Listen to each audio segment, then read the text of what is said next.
Hello friend, popular TV serial तुमसे तुम तक क्या आने वाले एपिसोड में अब आप देखेंगे कि आर्यवर्धन के मुंह से सच्चाई बाहर निकलवाने के लिए झेंडे ने किया बड़ा नाटक। तो वहीं झेंडे के नाटक में फंस के आर्य ने कबूला अन्नू के लिए अपना प्यार। जी हाँ दोस्तों, अब शो के अपकमिंग ट्रैक में अब आप देखेंगे कि जहां अन्नू और आर्य खुशी खुशी होटल के चेकआउट कर लेंगे और बाहर आते ही उन दोनों को मीरा और झेंडे साथ में देख लेंगे, तो वहीं झेंडे अन्नू को कार में बिठा के उसे उसके घर भिजवा देगा और खुद आर्य के साथ दूसरी कार में बैठ जाएगा। लेकिन पूरे रास्ते झेंडे आर्य से एक शब्द नहीं कहेगा और ना ही कुछ पूछेगा। जहां आर्यवर्धन और झेंडे दोनों ऑफिस पहुंच जाएंगे और केबिन में झेंडे का भयंकर गुस्सा आर्य पर फूटेगा और वो कहेगा कि मिस्टर आर्यवर्धन, जब तुमने खुद अन्नू का ट्रांसफर जयपुर कर दिया था तो क्या जरूरत थी बीच रास्ते उसे रोक के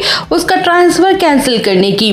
आखिर तेरे मन में चल क्या रहा है? वेल, अब शो के अपकमिंग ट्रैक में आप देखेंगे कि जहां आर्यवर्धन चुपचाप खड़ा होगा कि तभी झेंडे अन्नू की बुराई करना शुरू कर देगा। तो वही झेंडे कहते हुए नजर आने वाला है कि अन्नू जैसी लड़कियां बहुत ही शातिर और चालाक होती हैं, ऐसी लड़कियां मौका परस्त होती हैं, ये बस मौके की फिराक में होती हैं। मैं तो गारंटी के साथ कह सकता हूँ कि अगर तू होटल के कमरे में उसके साथ कुछ करना भी चाहता ना तो वो मना नहीं करती, झट से मान जाती, क्योंकि वो जानती है इसके बदले वो तुझे आसानी से ब्लैकमेल करती रहती और अपने सपनों को पूरा कर लेती।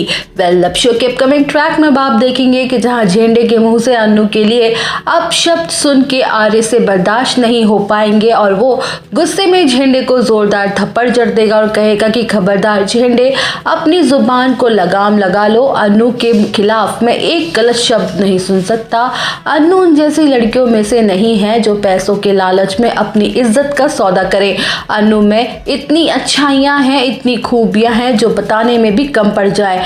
अन्नू एक पाक दिल लड़की है। जब वो दिल्ली से जयपुर जा रही थी तब मेरा दिल पल पल टूटे जा रहा था, मुझसे उसका दूर जाना बर्दाश्त नहीं हो पा रहा था, इसलिए मैं उसके पीछे चला गया उसे रोकने के लिए। अन्नू कोई पैसों की लालच नहीं है उसमें, उसे पहले भी कई बार ऐसे कई मौके मिले हैं, लेकिन उसके लिए प्यार से ज़्यादा ज़रूरी, प्यार से ज़्यादा बढ़कर और कुछ नहीं। और मुझे इस बात पर गर्व है कि मेरा दिल अन्नू से प्यार करता है, उसे चाहता है, फिर चाहे हम मिले या ना मिले इससे कोई फर्क नहीं पड़ता। तो वहीं दोस्तों, अपने दोस्त आर्य के सच्चे प्यार की फीलिंग्स को जानकर झेंडे उठाएगा बड़ा कदम जो लकीर की कहानी में लाएगा जबरदस्त मोड़। तो आप सब और अपडेट जानने के लिए बने रहिए हमारे साथ।